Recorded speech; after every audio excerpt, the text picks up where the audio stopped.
Esta es una producción de Grupo Fórmula. Entiendo que estaba haciendo una diferencia, maestro, hablando del propósito de este programa de Aprende en Casa. Ahora sí tenemos tiempo para escucharlo. De qué se trataba, si de entretenerse, aprender o salvar el año escolar. ¿Por ahí nos quedamos? A ver. Sí, creo que no hay problema, Ricardo, cuando ocurren estas cosas son perfectamente comprensibles. La cuestión es que me parece que lo que podemos hacer en casa es, de parte de la autoridad educativa, es suscitar ocasiones en que se pueda aprender, pero evitar que en el afán de que se aprenda en casa se trate de simular que la escuela está en la casa. Es decir, sí, no se puede. Y el intento del aparato educativo, por su inercia histórica, etcétera, lo que ha hecho es, en vez de aceptar que podemos tener una hora en la cual los niños de primero y segundo de primaria vean un video, etcétera, y lo disfruten y conversen.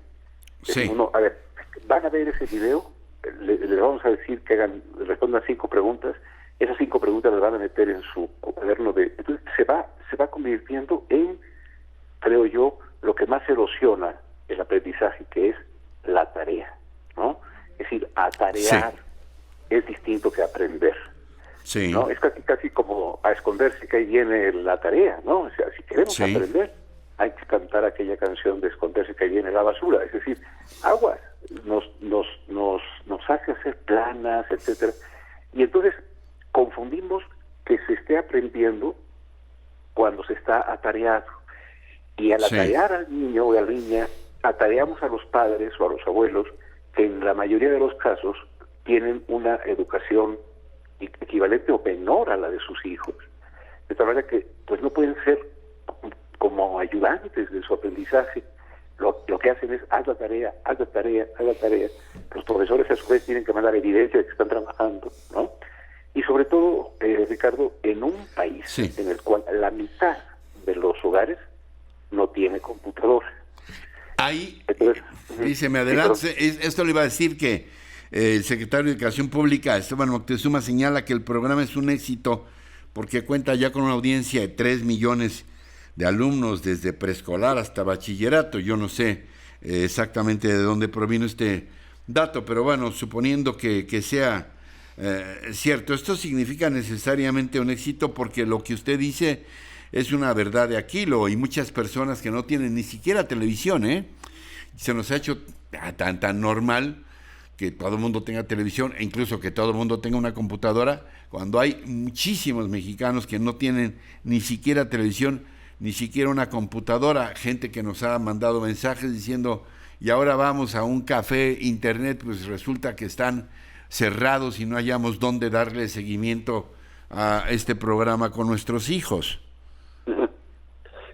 Sí, si la mitad de los hogares no tienen computadora, y de esos que tienen computadora, la mitad no tienen conectividad. Entonces, entiendo yo que la SEP lo que hizo fue, a ver, el instrumento más generalizado, aunque no sea completo, es la televisión, la radio y unos cuadernillos del CONAF, etcétera. Entonces, yo veo a todos nos ha sorprendido esto. Yo no criticaría a la Secretaría de Educación Pública porque intenta tener un vínculo de los profesores con los estudiantes, con las estudiantes, etcétera. No, eso no lo criticaría. ¿Por qué? Porque digo, ¿quién de nosotros pensó, Ricardo, que íbamos a vivir esta hecatombe? O sea, que iba a estar en peligro todo el mundo, toda persona en el mundo. Entonces estamos en una situación tan inédita que el intento de que la escuela contribuyera a entender este mundo, a pasar esta etapa y que aprendiéramos, está bien.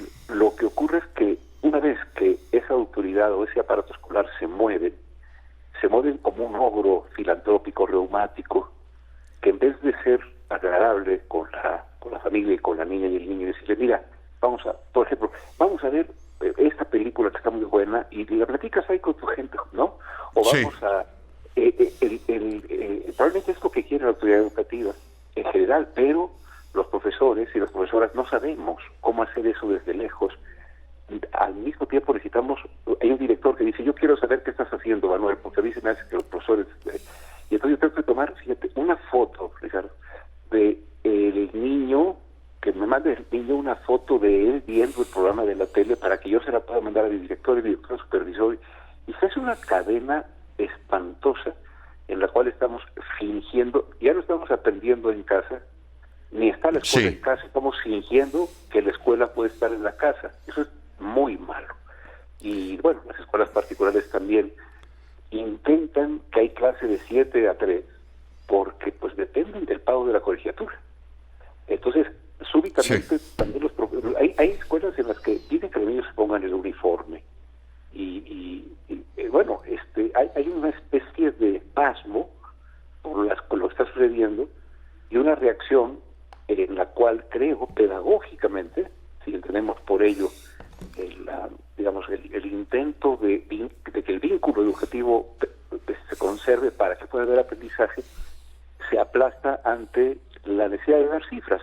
11 millones ya están, 5 millones de profesores ya, espérate, no importa tanto eso como que acompañemos a la niñez y a la juventud en que siga siendo posible algo de aprendizaje a través de estímulo de la escuela y luego que se pueda aprender de lo que estamos viviendo. No estamos viviendo una circunstancia en absoluto sencilla y podría ser de todo esto un reto, un acicate al aprendizaje, si supiésemos usarlo. Pero no, decimos no, sabes que este día toca los quebrados. Y ahora de hacer quebrados, pero ¿cómo hacer quebrados cuando el chiquito tiene 5 semanas y ya, digamos, es como los perritos, si hubiera abierto la puerta se habría ido a la calle, ¿no? Sí.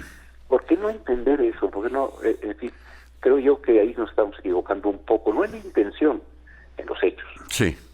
Oiga, maestro, antes o durante esta crisis, alguien de la Secretaría de Educación Pública lo ha contactado para decirle, oiga, maestro, échenos la mano, ¿qué opina?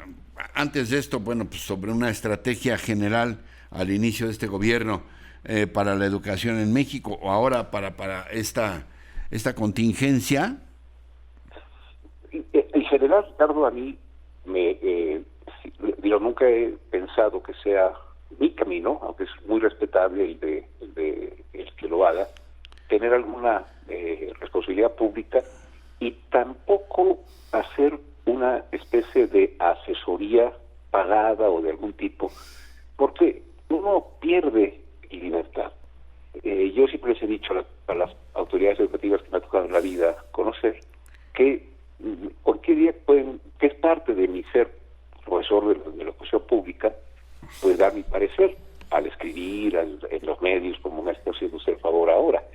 Entonces, en varias administraciones he dicho mi opinión. En este caso, en esta administración, hubo 2 o 3 conversaciones telefónicas o personales, en las cuales yo decía, bueno, si se está aspirando, como dice el señor presidente, a transformar al país, si es la cuarta transformación, tiene que estar acompañada de una enorme transformación educativa para que esté la educación al servicio de tamaña pretensión, ¿no? Además es una pretensión previa que ocurra. Las otras 3 transformaciones después de que ocurrieron se llamaron así. Esta se llama anticipadamente como la cuarta. Y yo he visto que hay una especie de, digamos, no hay novedad, se sigue bastante parecido haciendo las cosas, ¿no? Y la pregunta que uno se hace cuando estudia cuestiones de educación es, bueno, a ver, ¿cuál es la nueva escuela mexicana? Y la pregunta es, la respuesta es, es que vamos a estimular, por ejemplo, una cuestión importante, Ricardo, si vamos a estimular, en vez de que el conocimiento sea de una sola persona, sea colaborativo. Y uno dice, pues órale, pero pues esta era la oportunidad de hacer un aprendizaje colaborativo. Y se nos vuelve a meter el aprendizaje individual. ¿Algún otro aspecto, mi estimado maestro, que quiera usted destacar del que no le haya preguntado sobre el tema de la educación y bueno, la problemática generada a partir de la pandemia, de las dos pandemias, por lo pronto, la de salud y la económica. Claro. Yo creo que el asunto no debe ser, ni para los papás, ni para los profesores, ni para la autoridad educativa, es cómo calificamos, o sea, cómo terminamos el año, sí, como si no estuviera pasando una pandemia. No. Lo que importa es acompañar, regresar, por ejemplo, cuando podamos regresar a las aulas, sí, y no regresar a decir, abra su libro en la página 82, sino, fíjense, ¿cómo vivieron esto? Se murió tu abuelo, cuéntanos qué pasó, ¿no? O sea, ¿tuviste miedo? ¿Qué pasó? Es decir, creo que necesitaríamos tener una pedagogía que acompañara a los ávidos que vamos a salir de no tener sol, de estar encerrados, ¿no? Creo yo que ese sería el eje central, no calificar, no salvar el año. No se puede salvar el año, como no se puede salvar ninguna vida. Lo que hay que hacer es acompañar lo que sucedió en el año. Maestro, se lo digo muy sinceramente, hemos aprendido mucho hoy su lección. Se lo aprecio mucho. Gracias por haber podido estar con nosotros el doctor Manuel Gil-Antón, especialista en temas de educación, profesor del Centro de Estudios Sociológicos de el Colegio de México, director académico de Educación Futura y un gran y reconocidísimo especialista en este tema de la educación. Maestro, gracias de verdad por poder estar con nosotros esta mañana. Al contrario, Ricardo, muchas gracias a usted. Encuentra más contenido como este en radioformula.mx.